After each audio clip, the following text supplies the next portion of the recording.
महीने की 1 तारीख को सैलरी आती है और 15 तारीख को आते आते फोन पे मैसेज आता है, लो बैलेंस। ईएमआई, किराया, ग्रोसरी, रिचार्ज, सब कुछ देने के बाद लगता है जैसे हाथ खाली हो गए।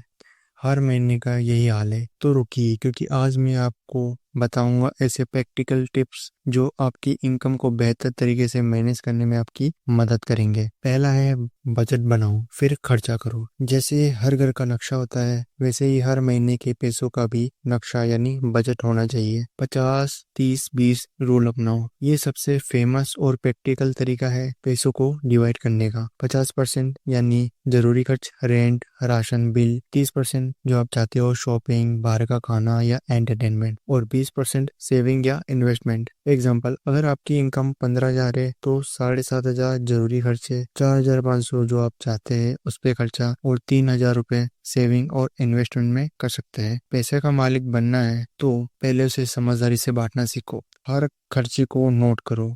छोटा खर्चा भी बड़ा फर्क लाता है। एग्जाम्पल, अगर आप रोज 50 रुपए की चाय समोसे बाहर खाते हैं तो महीने में 1,500 रुपये खर्च होता है। अब सोचिए, अगर ये आदत 1 साल चली तो 18,000 रुपये आपका खर्च हो जाएगा। ये पैसे अगर आपने एसआईपी में लगाए होते तो क्या हो सकता था। किसी चीज को ट्रैक करोगे तभी उसे कंट्रोल कर पाओगे। इमरजेंसी फंड बनाओ। इमरजेंसी कभी बता के नहीं आती, पर अगर आप तैयार हो तो कभी घबराने की जरूरत नहीं। मान लीजिए आपकी नौकरी चली जाए या अचानक मेडिकल खर्चा आ जाए, ऐसे में इमरजेंसी फंड होना बहुत जरूरी है। आप हर महीने सिर्फ 500 रुपए से भी शुरू कर सकते हैं। धीरे धीरे 3 से 6 महीने की इनकम तक पहुंचाएं। आप इसे अलग अकाउंट में रख सकते हैं या फिर किसी गुल्लक में डाल के भी रख सकते हैं। बिना सोचे समझे खर्च मत करो। आज आपने अमेजोन से या फ्लिपकार्ट से 1,500 रुपए का या 2,000 रुपए का हेडफोन खरीद लिया, पर 2 दिन बाद लगा इसकी जरूरत ही नहीं थी। तो एक सिंपल ट्रिक अपनाओ, 24 आवर रूल। जो भी फालतू की चीज आपको खरीदनी है, पहले उसे एक दिन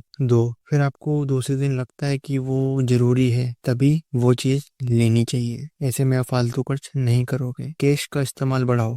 UPI, credit card, wallet easy है, लेकिन जो फील हाथों से देने में है वो ऑनलाइन है। कभी आप महसूस करना, 1,000 रुपए आप यूपीआई ऑनलाइन देना और 1,000 रुपए आप कैश देना। कैश देते समय दिमाग 2 बार सोचेगा। डेली खर्चे के लिए 500 या 1,000 रुपए कैश निकालो और उसी से हफ्ता निकालने की कोशिश करो। सेविंग को खर्च से पहले निकालो। सैलरी आते ही सबसे पहले 2,000 सेविंग अकाउंट या म्यूचुअल फंड में डाल सकते हो, फिर जो बचे उससे खर्चा चलाओ। पहले बचत बाद में खर्चा, यही सबसे बड़ा सक्सेस मंत्र है। अगर आप इन तरीकों को फॉलो करते हो तो चाहे आपकी इनकम 10,000 हो या 50,000, आप हमेशा मैनेज करना सीख जाओगे। पैसे की कमी से जिंदगी नहीं रुकती, लेकिन सही प्लानिंग से जिंदगी संवर जाती है। आपको इनमें से सबसे ज्यादा यूजफुल कौन सी टिप लगी, मुझे कमेंट में बताएं।